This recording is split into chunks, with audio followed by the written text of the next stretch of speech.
नमस्कार जैन साथियों, मैं प्रशांत दुबे आप सभी का हार्दिक स्वागत करता हूं आपका अपने ऑनलाइन प्लेटफॉर्म टीचर्स अड्डा 24/7 में।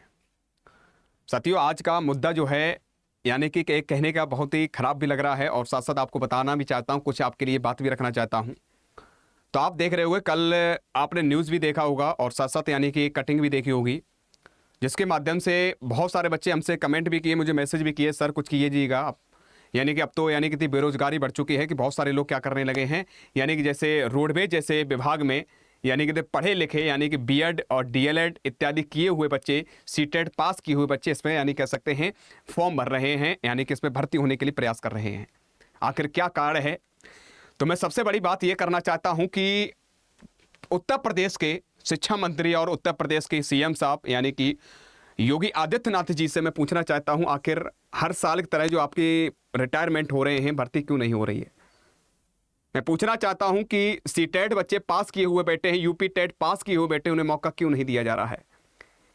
आखिर क्यों उनके यानी कि अंदर की जो आत्मा को रुलाया जा रहा है कि यानी कि ये भर्ती जो बेचारे यानी कि डीएलएड बीटीसी इत्यादि किए हैं 2017 वाले बैच, यानी 41 हजार की डीडी जो लगी हैं, उन बच्चों ने इतना पैसा खर्च करने के बाद यानी कि कह सकते हैं एक सोचा था एक पद मिलेगा, लेकिन उन्हें मौका ही नहीं मिल पा रहा है। आखिर क्यों?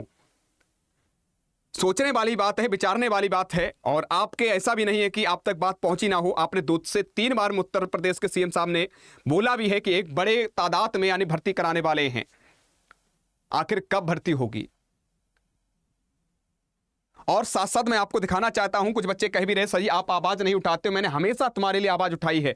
मैं बात करते हैं लखनऊ तक, यानी कह सकते हैं वहां पर भी धरना में मैं गया, प्रयागराज के धरना प्रदर्शन प्रशांत सर वहां थे, लेकिन मैं किसी प्रकार अभद्र टिप्पणी का प्रयोग नहीं करता हूं। मैं शांतिपूर्वक अपनी बात को सरकार तक पहुंचाने का प्रयास करता हूं।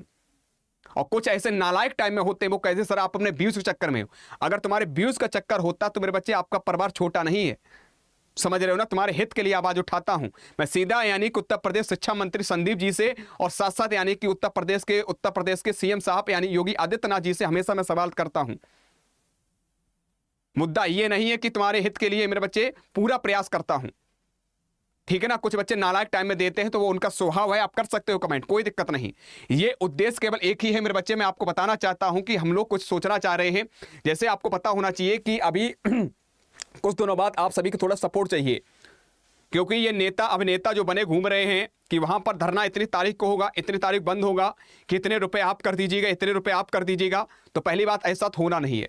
जब प्रशांत सर टीचर्स अड्डा 24/7 टीम पूरा अनाउंस करेगी कि कब क्या करना है भर्ती के लिए, तो आपको बस साथ देना पड़ेगा।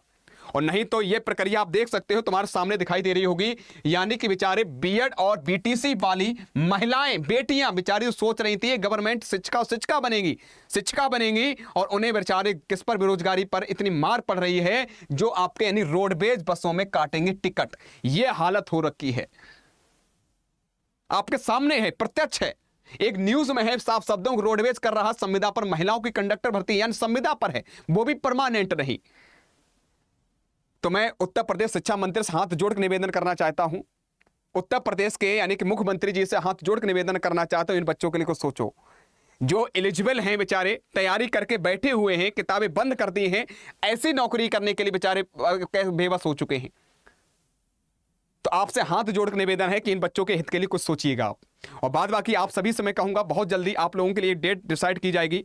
आयुष सर, सनी सर, पूरा टीम यानी कि इस पर चर्चा कर रही है और ऐसा प्रयास किया जाएगा सरकार तक बात पहुंचाएंगे और अपनी बात को रखेंगे। चाहे आपका ट्विटर कैंपेन हो, चाहे हमें साथ में हम लोग क्यों ना धरना लखनऊ में देना पड़े, लेकिन शांतिपूर्ण। 1 रुपए का कोई लेगा नहीं आपसे, ना किसी पर मांग होगी, बस आपका साथ चाहिए होगा।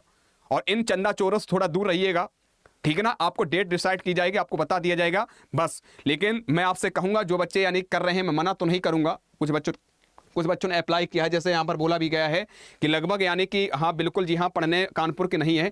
ये मेरे बच्चे आपके कानपुर के नगर की है, 3 मई की आपकी बात की गई है। ग्रेजुएट पोस्ट बीएड बीटीसी अन्य प्रोफेशनल डिग्री वाले रखने वाली महिलाएं ही आपको रोडवेज बसों में पैसेंजर के टिकट कटाती नजर आएंगी। और साथ साथ इसमें यह भी कहा गया है कि साथियों, महिलाओं को लेकर रखा गया है कि बहुत सारे बच्चे 110 महिलाएं कंडक्टर की यानी भर्ती की जानी है, ये पूरी प्रक्रिया दी गई है। तो कहने का मतलब ये है कि अब जो बच्चे यानी करना चाहते हो, मैं मना तो नहीं करूंगा क्योंकि बेरोजगारी है, लेकिन मैं ये भी कहूंगा कि थोड़ा सा धैर्यता रखिएगा, आपके लिए कुछ बड़ा करेंगे उत्तर प्रदेश में और अपनी बात सरकार तक पहुंचाएंगे जरूर। ठीक है, मायूस ना होइएगा, मेहनत करते रहिएगा। और जिनसे कंपनी अपनी बंद करती है तो उनसे मैं ये कहूंगा अपनी मेहनत को बरकरार रखो, मेहनत करते रहो। ठीक है, कोई अपडेट आएगी तुम्हारे के लिए बता दिया जाएगा। और साथ साथ अगर सही लगी हो जानकारी तो आपको लाइक जरूर कर देना है। और मैं इतना ही आपसे कहूंगा, थोड़ा सपोर्ट कीजिएगा और आपको समय डिसाइड किया जाएगा, बस थोड़ा सा सपोर्ट चाहिए। ना कोई पैसा से मतलब है, ना कोई बैच से मतलब है, केवल एक बात टारगेट है कि अपनी भर्ती को लेकर आना है। ठीक है, उत्तर प्रदेश में आप लोग तैयार रहना है और मेहनत करते रहना है। आज कितना ही। जय हिंद, जय भारत।